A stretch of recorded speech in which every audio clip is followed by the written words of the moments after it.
जरा सोचो दोस्तों, अगर आप एक ऐसे आइलैंड पर फंस जाओ जहाँ पर चारों तरफ सिर्फ शिकारी कुत्ते हों जो आपकी जान लेने के लिए आपके पीछे पड़ जाएं। कुछ ऐसा ही होता है हमारी आज की इस कहानी में। कहानी की शुरुआत में हम एक कपल को देखते हैं जो कि अपनी बोट पर समुद्र में घूमने आए होते हैं। तभी घूमते हुए उन्हें वहां पर एक आइलैंड दिखता है जो कि पूरी तरह से सुनसान था। अब वो आइलैंड दिखने में बहुत ज्यादा खूबसूरत था, इसलिए वो दोनों उस आइलैंड पर जाने का फैसला करते हैं। आइलैंड पर पहुंचते ही हस्बैंड बोट को बांधने के लिए वहीं रुक जाता है, पर उसकी वाइफ उस आइलैंड को एक्सप्लोर करने के लिए अकेली ही जंगल में चली जाती है। थोड़ी ही दूर जाने पर उस लड़की को एहसास होता है कि इस जंगल में कोई और भी है, और तभी कोई अनजान चीज आकर उस लड़की पर अटैक करती है और उसे घसीटकर अपने साथ ले जाती है। बाहर उसका हस्बैंड अभी भी बोट बांध ही रहा था और उसे सिर्फ उसकी वाइफ की चीखें सुनाई देती हैं। फिर इसके कुछ दिनों बाद हम दो भाई मैट और जॉन को देखते हैं जो अपने कुछ दोस्तों के साथ एक प्लेन में उसी आइलैंड पर छुट्टियां बिताने आते हैं। ये पूरा आइलैंड मैट और जॉन के अंकल फ्रैंक का था, जिनकी कुछ सालों पहले डेथ हो गई थी। आइलैंड पर पहुंचने के बाद जॉन प्लेन को डॉक से बांध देता है और फिर सभी अंकल फ्रैंक के बनाए हुए कैबिन में चले जाते हैं।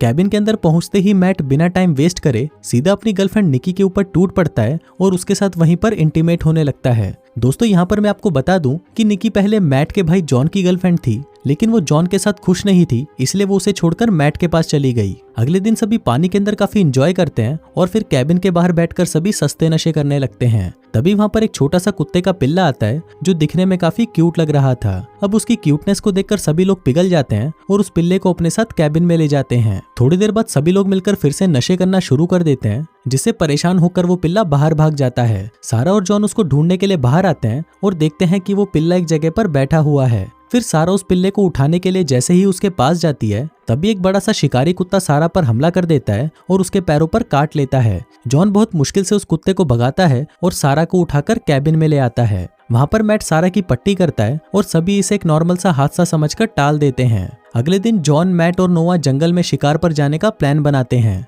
थोड़ी देर बाद जब वो तीनों जंगल में घूम रहे थे, तभी उनके सामने वही आदमी आता है जिसको हमने कहानी की शुरुआत में देखा था। वो आदमी उनको चेतावनी देता है कि जितना जल्दी हो सके यहाँ से भाग जाओ, वरना ये कुत्ते तुम लोगों को मार डालेंगे। अब वो आदमी उन लोगों को अपने बारे में बता ही रहा था कि तभी 3-4 कुत्ते मिलकर उस आदमी पर हमला कर देते हैं और उसे नोच नोच कर खा जाते हैं। अब ये देखकर वो तीनों बहुत ज्यादा घबरा जाते हैं और वापस अपने कैबिन की तरफ भागने लगते हैं। लेकिन वहां पहुंचने से पहले ही वो देखते हैं कि बहुत सारे कुत्तों ने उनको चारों तरफ से घेर लिया है। मैट और जॉन अपनी अपनी गर्लफ्रेंड्स को आवाज लगाते हैं जो नदी के किनारे बैठकर बातें कर रही थी।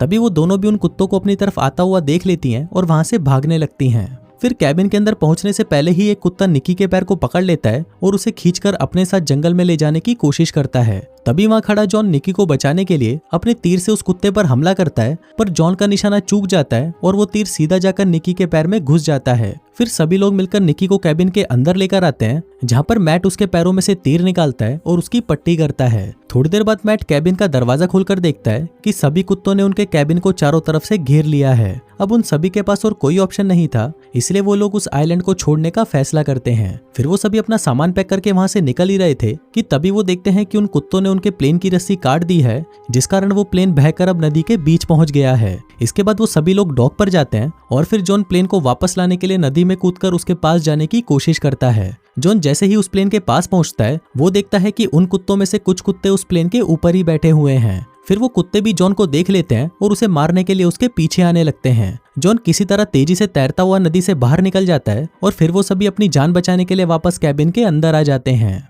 थोड़ी देर बाद हम सारा को देखते हैं, जिसका बर्ताव कुत्ते की काटने की वजह से बदलने लगा था। अब उनको कुछ समझ नहीं आ रहा था कि आगे क्या करें, पर तभी जॉन को याद आता है कि इस आइलैंड पर उनके अंकल का एक ट्रेनिंग कंपाउंड भी है, जहां जाकर वो रेडियो की मदद से अपने लिए हेल्प मंगवा सकते हैं। अब उस कंपाउंड में जाने के लिए ये लोग निकी को पास वाले गैरेज में से कार लाने को भेजते हैं। फिर वहां पहुंचकर निकी उस कार को चालू करने की कोशिश करती है, पर कार स्टार्ट नहीं होती। फिर कुछ देर बाद कुत्ते भी निकी को मारने के लिए गैरेज के अंदर आ जाते हैं और निकी को अपनी जान बचाने के लिए उस कार को वहीं छोड़कर वापस कैबिन में आना पड़ता है। अब वो सभी इन चीजों से काफी परेशान हो चुके थे और उनको कुछ समझ नहीं आ रहा था कि वो क्या करें, इसलिए रात को सभी मिलकर फिर से नशे करने लगते हैं। थोड़ी देर बाद अचानक पूरे कैबिन की लाइट्स कट जाती हैं और नोआ लाइट को ठीक करने के लिए बेसमेंट में जाता है। वहाँ पर नोआ लाइट ठीक कर ही रहा था, पर तभी वो कुत्ते किसी तरह बेसमेंट में आने का रास्ता बना लेते हैं और नोआ पर हमला करके उसे मार डालते हैं। इसके बाद वो कुत्ते मेन कैबिन तक पहुंच जाते हैं और वहां पहुंचकर सभी पर हमला कर देते हैं। अब सभी अपनी जान बचाने के लिए कैबिन की छत पर आ जाते हैं और वहां पर मैट को पता चलता है कि ये पूरा आइलैंड एक समय पर आर्मी कैंप हुआ करता था, जहां पर वो लोग शिकारी कुत्तों पर एक्सपेरिमेंट करते थे। पर कुछ प्रॉब्लम्स के चलते एक्सपेरिमेंट फेल हो गया और पूरे आइलैंड के कुत्ते खूंखार बन गए। अगले दिन मैट और जॉन फिर से कार को चालू करने के लिए गैरेज में जाते हैं और इस बार वो बहुत ही मुश्किल से पर कार को शुरू कर लेते हैं। फिर वो दोनों वापस सारा और निकी को लेने के लिए जाते हैं, पर रास्ते में कुत्ते फिर से उनके पीछे पड़ जाते हैं। वो दोनों बहुत ही मुश्किल से उनसे अपना पीछा छुड़ाते हैं और जब वो लोग कैबिन पर पहुंचते हैं तो निकी उनको बताती है कि सारा वापस जाने से मना कर रही है। निकी की बात सुनकर जॉन भागता हुआ सारा के पास जाता है और उसे मनाने की कोशिश करने लगता है। अब जॉन और सारा बात कर ही रहे थे कि तभी अचानक एक कुत्ता उनके रूम में आ जाता है। सारा जॉन को वहां से जाने के लिए कहती है और फिर वो खुद भागने की जगह उस कुत्ते से लड़ने लग जाती है और लड़ाई के दौरान वो खिड़की से नीचे गिरती है और मर जाती है। अब सिर्फ मैट, जॉन और निकी ही बचे थे जो कार में बैठकर कंपाउंड की तरफ निकल जाते हैं। फिर वहां पहुंचकर उन लोगों को पता चलता है कि सिग्नल भेजने वाला एंटीना पावर सप्लाई से डिस्कनेक्टेड है। फिर जॉन एंटीना को पावर सप्लाई देने के लिए एक टावर पर चढ़ने लगता है। दूसरी तरफ मैट सोचता है कि अगर ये कुत्ते यहाँ से बाहर जाना जानते हैं तो वापस अंदर आना भी जानते होंगे। वहीं बाहर जॉन एंटीना को जैसे ही पावर सप्लाई से कनेक्ट करता है तभी उसे बिजली का एक जोर का झटका लगता है और वो नीचे गिर जाता है। जॉन के नीचे आते ही सभी कुत्ते उस पर हमला कर देते हैं और उसे मारने की कोशिश करते हैं, पर तभी मैट वहां पर आ जाता है और उन कुत्तों को बेसबॉल से मारकर जॉन से दूर करता है। उधर दूसरी तरफ कम्युनिकेशन रूम में सप्लाई वापस आने से वहां पर शॉर्ट सर्किट हो जाता है और पूरे रूम में आग लग जाती है। तभी वहां पर निकी को भी मारने के लिए बहुत सारे कुत्ते आ जाते हैं, पर निकी उस रूम में लगी आग की मदद से उन सभी कुत्तों को जला देती है। अब कंपाउंड में आग भड़कने के कारण पूरे कंपाउंड में जोर का धमाका होता है, जिसे बाहर खड़े सभी कुत्ते कुछ देर के लिए वहां से दूर चले जाते हैं। तभी जॉन मैट को बताता है कि उसने समुद्र के किनारे एक बोट देखी थी जिसकी मदद से वो लोग यहाँ से निकल सकते हैं। फिर थोड़ी देर बाद वो कुत्ते फिर से जॉन और मैट पर हमला करने के लिए उनके पास आते हैं, पर तभी निकी वहां पर कार लेकर आ जाती है और सभी उसमें बैठकर वहां से निकल जाते हैं। वो लोग बोट की तरफ ही जा रहे थे, पर कुत्ते अभी भी उनका पीछा करना नहीं छोड़ते। अब इन कुत्तों से बचने के लिए वो तीनों कार को बिना रोके सीधा पानी के अंदर ले जाते हैं। इसके बाद वो सभी तैरकर बोट पर पहुंचते हैं और फाइनली वो लोग उस आइलैंड से निकल पाने में कामयाब हो जाते हैं। फिल्म के लास्ट सीन में हम देखते हैं कि वो तीनों बहुत खुश थे कि आखिरकार वो यहाँ से बाहर जा रहे हैं। लेकिन फिर जैसे ही जॉन बोट के कैबिन का गेट खोलता है तभी उसमें से कुत्ता बाहर निकलकर उन पर हमला कर देता है और इसी के साथ ही ये कहानी यहीं खत्म हो जाती है।